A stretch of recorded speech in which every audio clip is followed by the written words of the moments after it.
Assalamualaikum warahmatullahi wabarakatuh.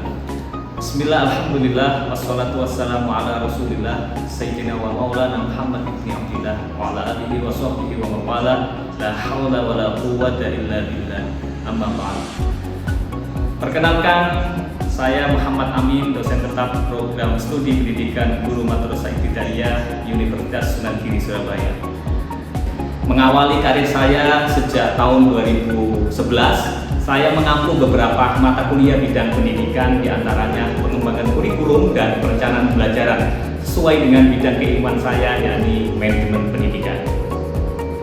Pada kesempatan kali ini, saya akan menyampaikan gambaran umum mengenai mata kuliah pengembangan kurikulum sebagai pengantar sebelum memasuki keseluruhan proses pembelajaran. Mata kuliah pengembangan kurikulum merupakan mata kuliah wajib bagi program studi PGRI yang ditempuh pada semester 3 dengan bobot 2 SKS. Mata kuliah ini memiliki posisi strategis karena membekali mahasiswa dengan pemahaman konseptual dan kemampuan analitis mengenai pengembangan kurikulum sebagai landasan utama dalam penyelenggaraan pembelajaran di Madrasah Ibtidaiyah. Secara akademik, mata kuliah ini dirancang untuk mendukung tercapaian 4 CPL dan 3 CPNK serta 11 sub-CPNK. CPNK yang pertama yakni mahasiswa mampu menguasai konsep, landasan serta regulasi kurikulum secara sistematis. CPNK kedua mampu menganalisis kritis dinamika sejarah kurikulum Indonesia dan arah kebijakan pendidikan nasional yang terkini. CPNK yang ketiga adalah mampu mengevaluasi dan merancang desain kurikulum operasional DMI yang adaptif terhadap kearifan lokal dan perkembangan teknologi. Keseluruhan capaian pembelajaran tersebut menjadi dasar dalam menyusun materi, strategi pembelajaran, penugasan maupun sistem evaluasi sehingga proses pembelajaran berlangsung secara sistematis dan terarah.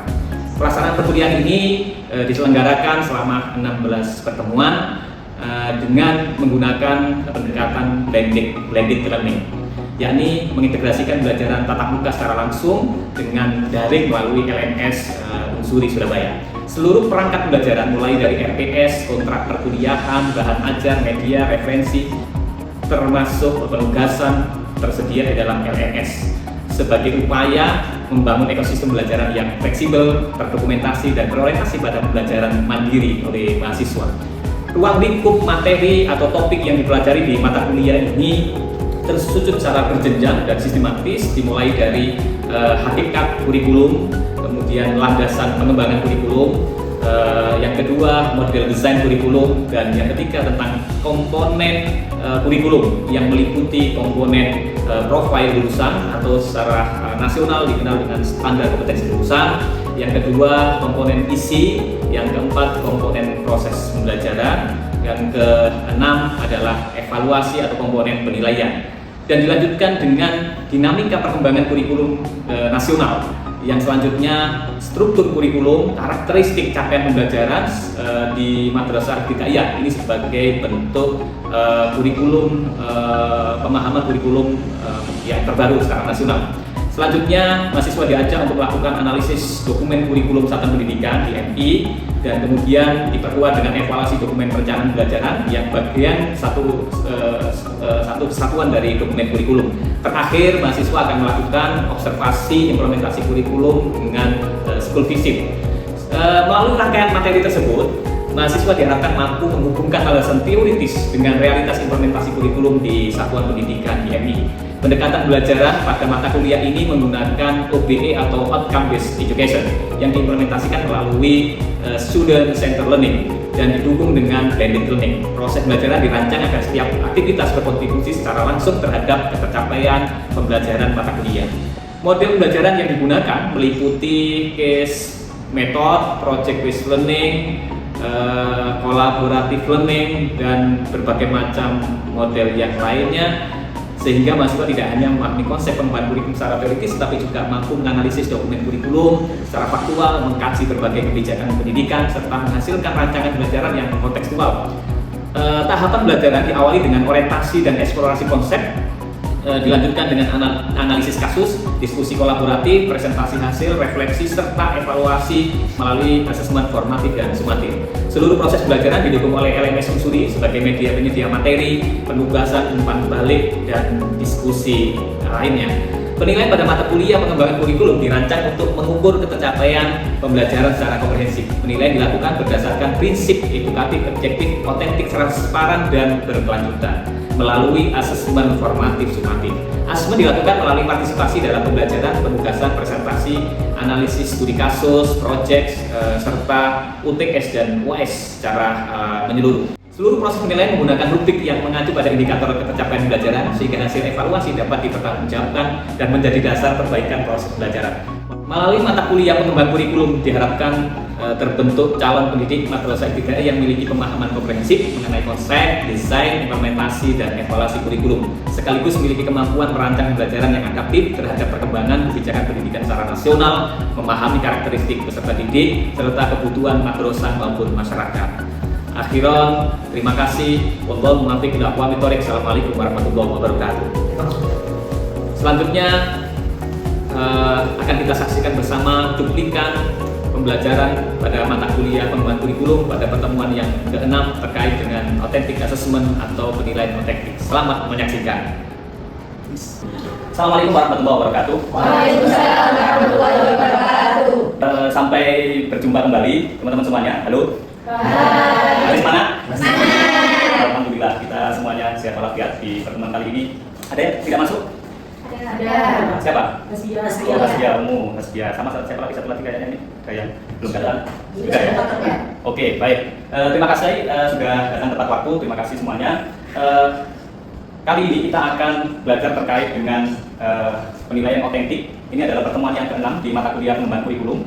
Kita sudah belajar beberapa materi sebelumnya. Apa saja yang diingat materi sebelumnya?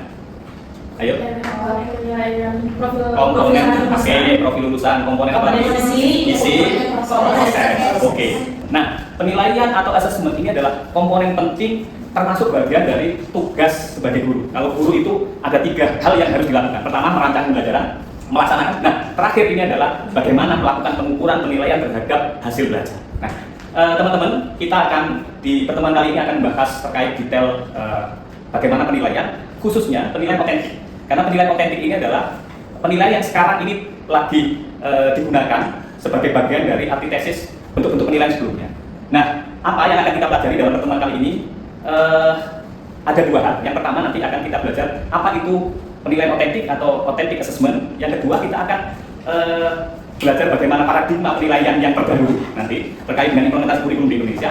Dan yang ketiga, kita akan belajar secara praksis, secara keterampilan bagaimana melakukan penilaian dengan menggunakan tools atau instrumen yang objektif dan transparan dan bisa dipertanggungjawabkan. Nah, ada 3 itu. Apa saja tadi? Yang pertama, kita akan belajar terkait dengan apa? Apa itu assessment otentik? Oke. Yang kedua, apa itu paradigma penilaian untuk yang sekarang digunakan secara nasional. Nah, nanti juga terkait di dalamnya adalah sumatif formatif. Dan yang ketiga adalah terkait dengan instrumen apa yang bisa digunakan dalam penilaian. Apa itu penilaian otentik? Penilaian otentik itu adalah penilaian yang menerapkan pengetahuan sekaligus keterampilan dan sikap secara utuh pada tugas yang bermakna. Nah, nanti ada penilaiannya bukan berdasarkan soal. Nah, kenapa sih tadi itu kok nilainya tinggi tapi prakteknya rendah?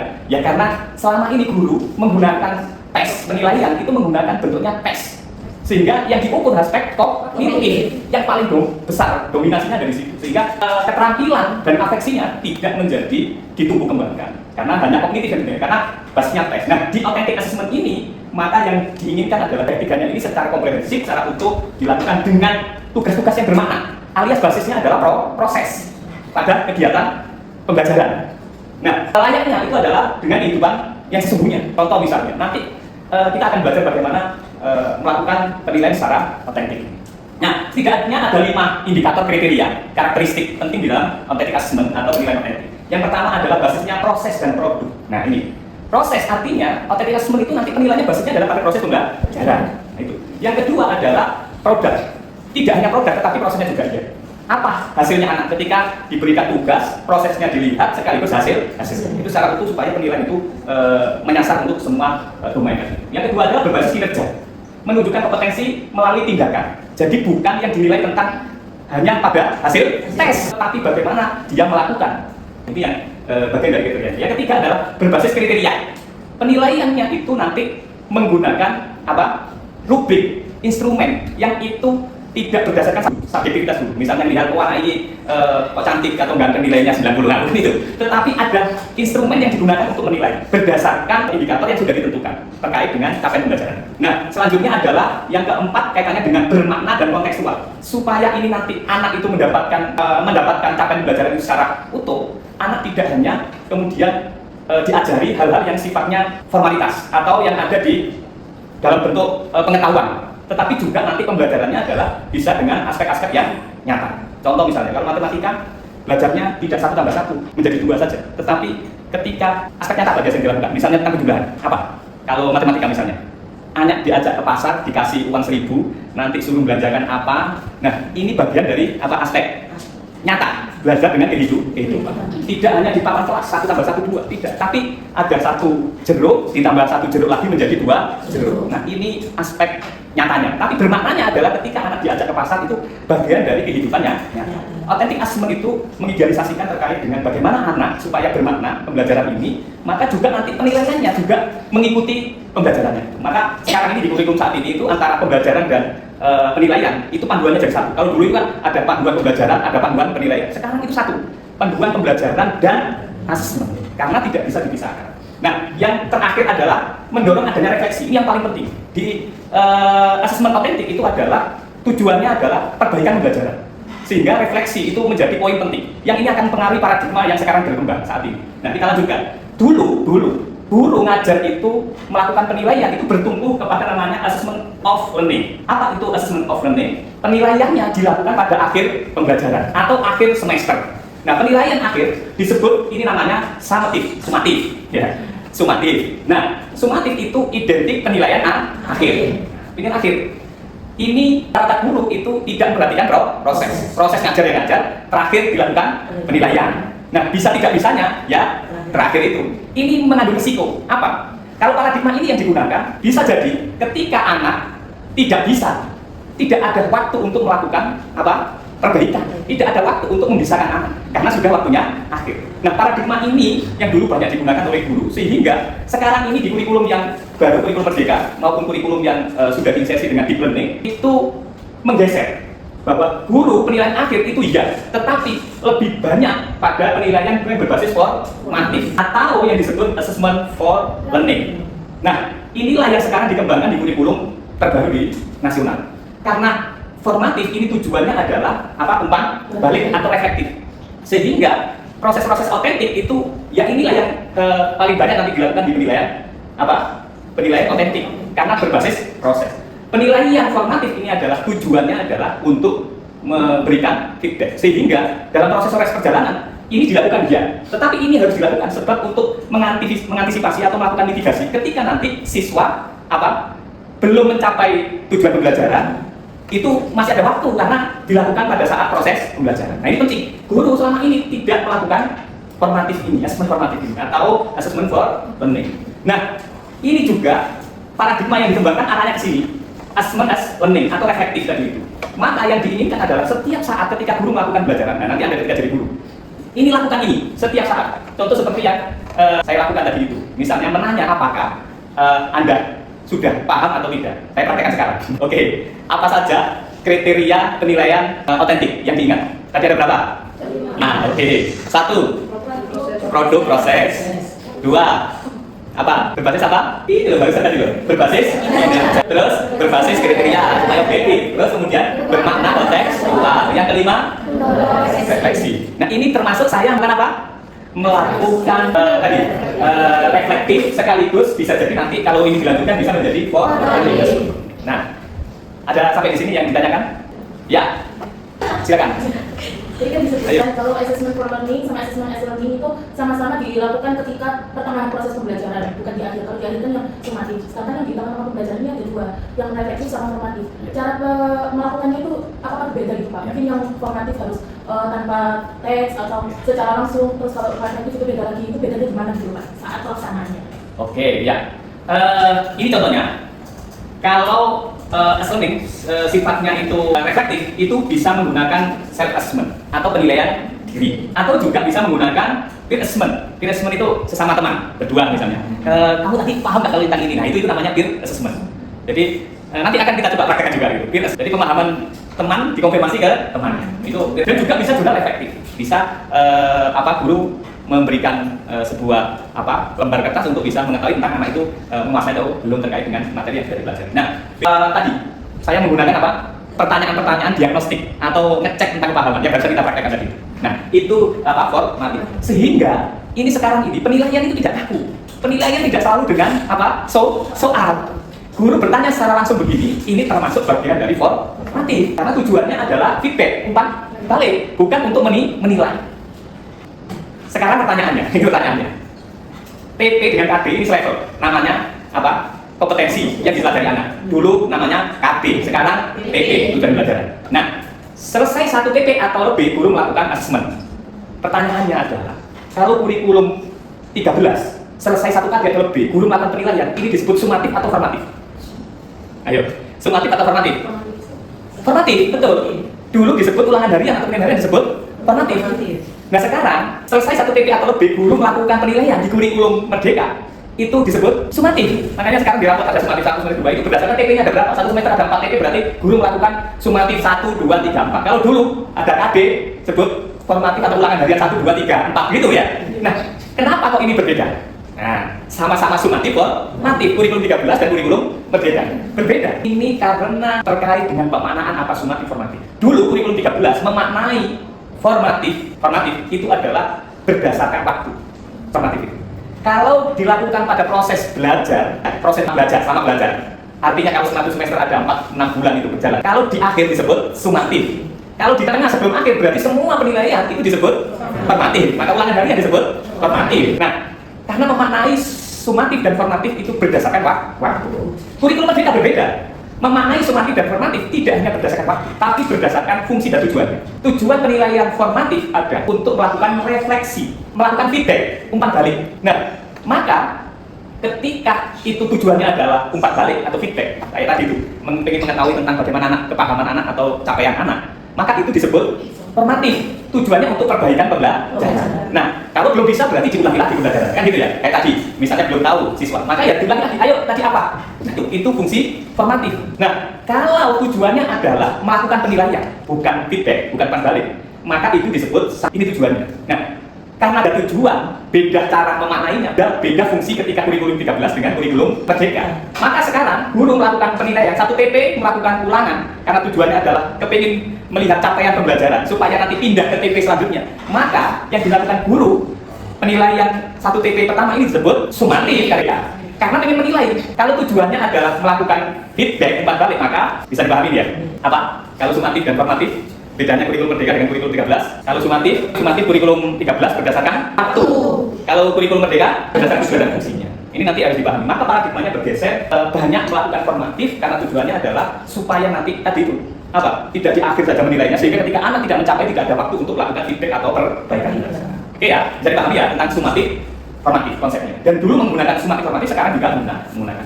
Nah, ini tadi saya pertegas kaitannya dengan sumatif formatif. Kalau formatif tadi? Tujuannya adalah feedback umpan balik untuk melakukan perbaikan proses belajar atau pembelajaran. Kalau sumatif, tujuannya adalah mengevaluasi hasil belajar alias menilai. Guru tujuannya melakukan penilaian. Nah ini. Nah, kapan dilakukan? Kalau formatif adalah sepanjang pembelajaran berlangsung. Kalau sumatif pada akhir. Nah ini paradigma penting yang dikembangkan di kurikulum nasional saat ini. Bisa dipahami ya teman-teman. Maka nanti ketika jadi guru, ini guru tidak bertumpu pada asesmen sumatif saja, tapi juga memperkuat dan memperbanyak asesmen formatif. Oke, selanjutnya kita akan masuk pada hal yang lebih operasional kaitannya dengan bagaimana supaya penilaian otentik tadi itu bisa dilakukan. Maka salah satu kriterianya tadi apa? Berbasis instrumen. Supaya apa? Penilaiannya objektif, tidak subjektif berdasar selera guru. Maka hal yang terpenting adalah instrumen ini. Maka kita akan coba belajar salah satu bentuk instrumennya namanya rubrik penilaian. Ini skill yang harus dikuasai guru dalam melakukan asesmen otentik. Keterampilan penting ini. Nah, selama ini kita kenal namanya ada penilaian itu ada yang tes dan non-tes. Semua penilaian yang non-tes itu bisa digunakan namanya rubrik untuk menilai instrumennya. Maka kali ini kita akan belajar terkait dengan rubrik penilaian. Nah, apa rubrik penilaian? Merupakan instrumen penilaian yang menetapkan kriteria spesifik. Nah, apa yang mau dinilai atau indikator. Nah, ya kalau kita kenal biasanya indikator, kriteria atau indikator yang spesifik terkait dengan konten atau materi itu dan tingkatan kualitas untuk sebuah unjuk kerja. Apa yang mau dicapai levelnya ya. Rubrik yang baik bersifat objektif, jelas dan konsisten. Nah, ini. Nah, coba kita akan belajar membuat rubrik penilaian terkait dengan praktek sholat berjamaah. Oke ya, kita akan coba ya membuat ya. Nah, yang pertama harus dilakukan adalah apa? Satu, menentukan kriteria. Kriteria yang spesifik. Contoh misalnya, kalau praktek sholat berjamaah, kira-kira apa yang mau dinilai sebagai guru? Apa kira-kira? Aspek apa saja? Oke, di dalam sholat itu ada namanya apa? Yang sifatnya fi'liyah sama kauliyah. Jadi itu fi'liyah, rukun kauliyah.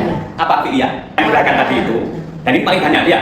Kemudian ada rukun kauliyah, berarti yang diucapkan atau di kayak baca surat Al-Fatihah dan seterusnya. Ini nanti berarti bisa menjadi kriteria. Apa? Bisa menjadi satu kriteria. Kemudian apa lagi yang mau diukur sesuai dengan materi sholat berjamaah? Apa lagi kira-kira? Apanya? Apa? Terkait dengan urutan tertibnya, salah satu rukun tertibnya. Kalau nggak tertib, itu bisa jadi salah sholat ini ya. Maka termasuk tertib rukunnya ya, rukun tertibnya. Ini satu kriteria dan seterusnya. Nanti selanjutnya saya minta Anda melakukan tugas ini. Tugas dikerjakan secara berpasangan, ini bisa satu atau bisa dua. Nah, kalau nanti ini jumlahnya pas berarti dua. Kalau ada yang sisa berarti ada yang tiga. Saya akan bagikan rubrik penilaian. Nanti teman-teman berdasarkan apa ini tadi ketika sudah melakukan apa kriteria yang mau dinilai atau indikator, nama lainnya sudah kita pelajari, indikator apa yang mau dipelajari, kemudian nanti Anda tentukan grade-nya, levelnya ya. Ada 4, 3, 2, 1. Nah, yang paling penting supaya penilaian otentik itu nanti objektif, maka yang paling penting adalah menentukan gradasi setiap grade-nya ini. Lakukan apa? Gradasi. Jadi kapan anak dinilai tentang rukun fi'liyahnya itu 4, kapan 3, kapan 2, dan kapan 1. Nah, itu dibuat deskripsi setiap level atau setiap grade-nya. Ya. Nah, kapan dinilai 4 dan oke, dan seterusnya seperti itu. Baik, selanjutnya silakan berpasangan mengerjakan lembar kerja. Nah, ini dengan ini kemudian oke, belakangnya sudah. Oke, ini dengan nah, pas ya? Pas. Bisa ini karena bisa berpasangan. Waktunya 10 menit cukup? 10 menit cukup ya? Oke, baik, 10 menit dikerjakan. Nanti kita akan coba cek bersama-sama seperti apa yang sudah dikerjakan terkait dengan rubrik penilaian yang ada di lembar kerja itu. Oke, baik, silakan. Baik, sudah selesai ya? Saya sudah cek tadi, kayaknya sudah selesai semuanya. Banyak Bapak. Oke ya, siapa yang ingin menyampaikan hasilnya? Silakan.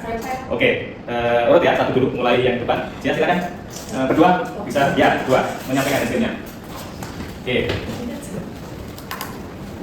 Ini kelompok pasangan yang pertama, hasilnya dan sudah saya komentari. Silakan bisa dicek di depan ini. Ya, mungkin kriteria yang pertama dari gerakan sholat ketika praktik anak-anak di kelas.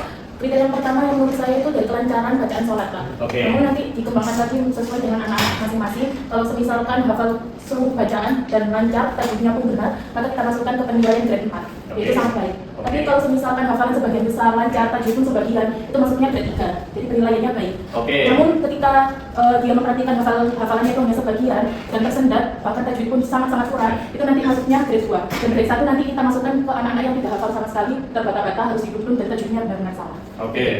Yang kedua ada kriteria yang kesesuaian gerakan, Pak. Jadi kita melihat gerakan anak-anak ini sudah tepat atau belum, dan juga kita bagi dari 4 grade tentunya. Yang pertama, kalau anak sudah memenuhi indikator, 3 indikator seperti tertib, berurutan, atau posisi tubuh rapat, tumakninah, dan yang terpenting tumakninah, itu nanti ketika memenuhi 3 indikator ini masuknya ke grade 4. Lalu ketika memenuhi 2 indikator dari 3 indikator yang tadi saya sebutkan, masuknya grade 3, dan grade 2 memenuhi 1 indikator dari 3 indikator yang tadi saya sebutkan, dan grade 1 tidak memenuhi indikator sama sekali. Oke, tepuk tangan untuk terima kasih. Oke, silakan Bu kembali. Biasanya itu, oke. Yuk, untuk 2 kelompok kita kasih apa? Dikasih apa? Dikasih B, kasih O, kasih B. Wow, keren. Wow, keren. Oke, baik, selanjutnya kita akan bahas seperti apa rubrik yang sudah dibuat teman-teman semuanya. Yang pertama adalah kriteria 1, kaitannya dengan tadi kelancaran bacaan sholat. Ini ada 1 disebut lancar bacaannya itu ketika hafal seluruh bacaan, lancar dan tajwidnya benar. Yang kedua apa? Hafal sebagian, lancar, tajwidnya sebagian. Hafal sebagian kecil, tersendat, tajwidnya kurang. Tidak hafal terbata-bata, tajwidnya salah. Oke, kita akan coba bahas. Kira-kira kalau saya nanti ini kita uji deskripsinya ya, kita uji deskripsinya. Kalau ada anak hafal seluruh bacaan dan dia tidak lancar dan tajwidnya benar, masuk grade keberapa? Grade 3. Hafal, lancar, tajwidnya sebagian. Nah, tadi yang saya buat apa? Hafal semuanya, terus kemudian tidak begitu lancar, tajwidnya benar. Nggak ada dalam kriteria kan? Maka ini yang perlu dipahami. Ketika membuat deskripsi grade atau level itu jangan menimbulkan grade atau multitafsir. Jadi harus tidak ada peluang untuk ketika ada prakteknya itu tidak bisa dinilai. Kalau tidak bisa dinilai artinya kayak tadi masuk 3, 3 nggak begitu kok. Gitu kan? Deskripsinya 3 nggak begitu. Maka ini terjadi celah. Nah ini nanti akan muncul subjektivitas guru. Sehingga membuat deskripsi grade itu jangan muncul celah tafsir. Maka contohnya yang bagus yang 2 ini. 1. Tentukan tadi apa? Ini sebenarnya ada indikator yang dinilai dari setiap kriteria. 1 apa? Indikatornya turun tertib. 2 posisi tubuhnya itu sudah tepat benar. Dan artinya setiap gerakannya. Maka ketika ada 3 ini dinilai grade-nya 4. Kalau memenuhi 3 indikator. Kalau memenuhi 2 dari 3 itu maka ada masuk ke grade 3. Dan kalau memenuhi 2, kalau hanya atau tidak sama sekali maka grade 1. Ini tidak ada celah untuk tafsir guru supaya tidak terjebak pada subjektivitas dalam penilaian. Maka ini bisa nanti disesuaikan. Maka di rubrik itu paling memungkinkan kualitatif kuantitatif polanya ya, kuantitatif maupun kualitatif. Tetapi kalau memungkinkan kuantitatif bisa menggunakan berarti memenuhi 3 indikator, grade-nya 4. Memenuhi 2 indikator dari 3 maka grade-nya 3. Jika memenuhi 1 indikator dari 3, grade-nya 2. Jika yowis bacaan apa? Ya sudah nggak lancar, terus kemudian nggak hafal, kemudian tajwidnya juga nggak benar, maka nilainya 1. Ini seperti itu, maka jangan ada celah. Maka teman, ini kita coba lihat. Ketika menguji, memvalidasi atau bagaimana validitas instrumen rubrik penilaian, kita bisa cek ada 4 ini. Ketepatan indikator, indikatornya sudah menguji spesifik dan menguji aspek-aspek yang mau dinilai. Nah, yang kedua, kualitas deskriptornya. Tadi kita sudah cek apakah deskriptornya sudah memenuhi atau tidak. Jangan sampai ada celah tafsir gitu, sehingga guru akan terjebak subjektivitas, nggak objektif lagi. Nah, validitas operasional terkait dengan apa? Apakah ini praktis? Praktis nggak seperti tadi? Mudah ya? Dan kecakupan ranah tadi, apakah aspek kognitif, afektif, psikomotorik sudah dinilai dalam rubrik itu. Nah, terutama kaitannya dengan validitas operasional tadi. Nah, apakah kaitannya dengan praktisan? Apakah ini tadi yang sudah dilakukan itu sesuai untuk anak MI? Apakah guru bisa melakukan dengan mudah? Bisa ya? Dengan mudah. Nah, itu. Saya kira itu. Terima kasih atas partisipasinya yang luar biasa. Sekali lagi tepuk tangan untuk kita semuanya. Terima kasih, kita sudah bersama selama pertemuan yang ke-6 ini. Semoga apa yang kita pelajari bisa bermanfaat dan kemudian nanti bisa diimplementasikan di dalam pembelajaran ketika menjadi guru. Akhiron, Assalamualaikum warahmatullahi wabarakatuh. Waalaikumsalam warahmatullahi wabarakatuh. Oke.